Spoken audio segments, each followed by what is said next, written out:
Joining us now is host of Prime Time with Alex Stein. Alex, it is great to see you. Look, LA is right now bracing for more riots. We know that 500 Marines are mobilising to LA to respond to the anti-immigration enforcement riots. And this, of course, comes after Trump sent around 2,000 National Guardsmen to LA.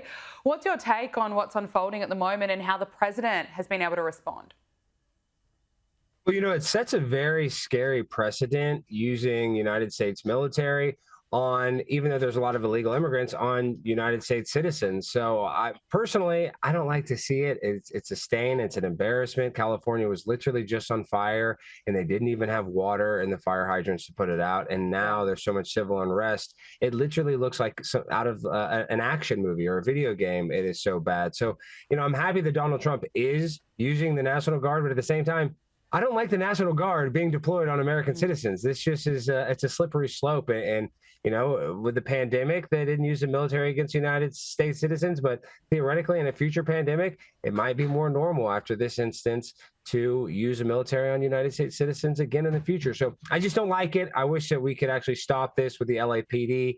But what is Gavin Newsom? What are they telling? What is the Mayor Karen Bass telling them to do? Stand down. So it's sad that it's gotten to this point because the leadership in California is so terrible. So terrible. And Democrats have been calling these riots peaceful. I mean, Gavin Newsom has been posting all over X constantly. He recently wrote, "California, don't give Donald Trump what he wants. Speak up, stay peaceful, stay calm, do not use violence and respect the law enforcement officers that are trying their best to keep the peace." So he's acknowledging that there is violence in the same breath as saying stay peaceful. And Karen Bass, who you mentioned, went on CNN making her case for troops to be withdrawn. This is intentional chaos. I had talked to representatives of the Trump administration earlier on to tell them that the Los Angeles Police Department could control things that were happening here and that there was no need to federalize troops. And so to have this here is really just a provocation and something that was not needed in our city. It's amazing watching Karen Bass being proven wrong in real time. She's on CNN saying that it's peaceful. Meanwhile, there's vision showing just how badly the riots have escalated. What do you make of the two leaders, Bass and Newsom? Well, to be fair to Governor Newsom and Mayor Bass, I guess since most of the cars that they've blown up are self-driving cars, theoretically, yeah. I mean, I guess they're not hurting. Less people are getting hurt. They're just burning the cars. And since it's AI driving it, I guess less people are getting hurt in their book. No, it's insane. I mean, it's just like the president of Mexico telling the ICE needs to stand down here in America. It doesn't make sense. Why do foreign countries want to dictate what our government and military and police force can do here? And why does Karen Bass and Governor Gavin Newsom want to lie and obfuscate the truth of what's happening in their state? Like, it's just so obvious that the rest of the country looks at this and it's just appalling. And they are seeing the same exact footage that we're seeing, and yet they want to look right in our faces and lie and say it's not a big deal. It's just mostly peaceful. When we can see the cars that are on fire, we can see the people getting shot with non-lethal bean bags. It's not a nothing burger. It's a very serious issue. And I think there's going to be more unrest like this in the country. But because LA is such a Hispanic dominated area, I think this is going to be the epicenter of even all the future protests when it comes to the immigration conflict here in America. And it seems that the Democrats just have such a big issue with ICE agents doing their job. We know that Donald Trump promised that he was going to deport illegal immigrants, and now the Democrats just don't want this to go ahead, I suppose. Here's Gavin Newsom saying that some of the illegals that are rioting in the street are just here to live their lives and pay taxes. Get your hands off these poor people. They're just trying to live their lives, man. Trying to live their lives, paying their taxes, been here 10 years. The fear, the horror, the hell is this guy? Come after me, arrest me, let's just get it over with. Tough guy. I don't give a damn. But I care about my community, I care about this community. The hell are they doing? These guys need to grow up, they need to stop, and we need to push back. And I'm sorry to be so clear, but that kind of bloviating is exhausting. So Tom, arrest me. Let's go. And when we hear from Karen Bass, she seems to lump in illegal immigrants with legal migrants as if there's no distinction. We are going to fight for all Angelenos, regardless of when they got here, whether they have papers or not. We are a city of immigrants, and this impacts hundreds of thousands of Angelenos. So, Alex, papers or not, it doesn't matter, according to Karen Bass.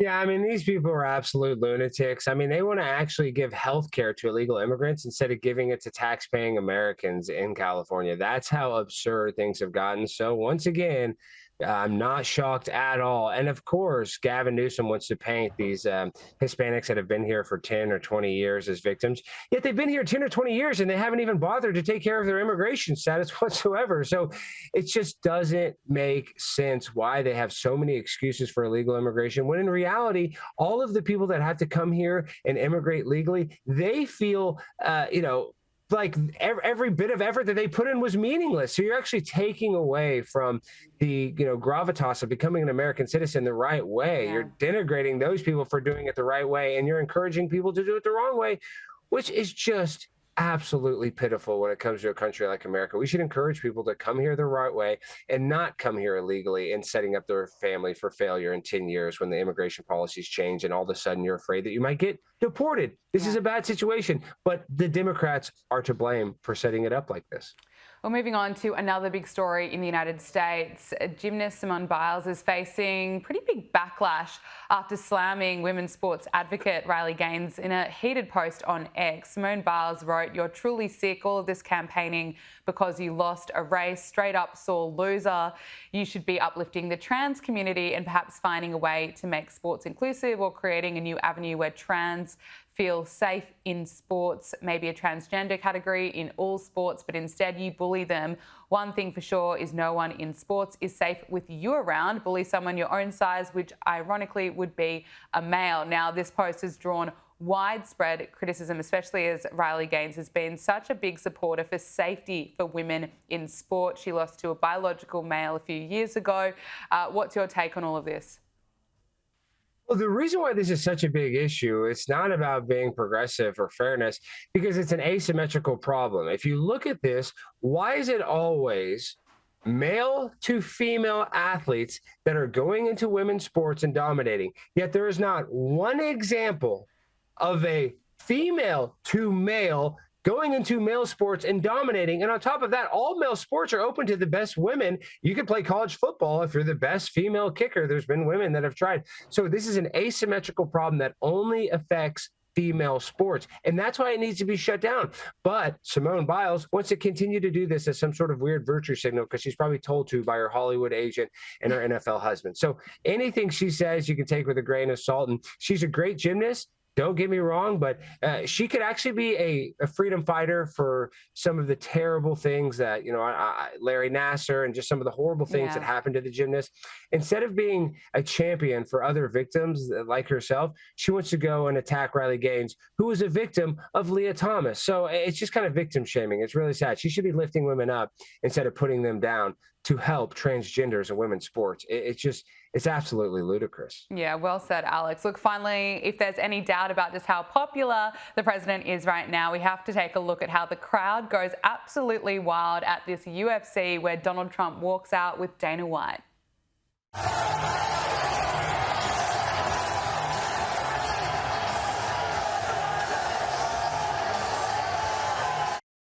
I mean, look at that. The crowd is roaring.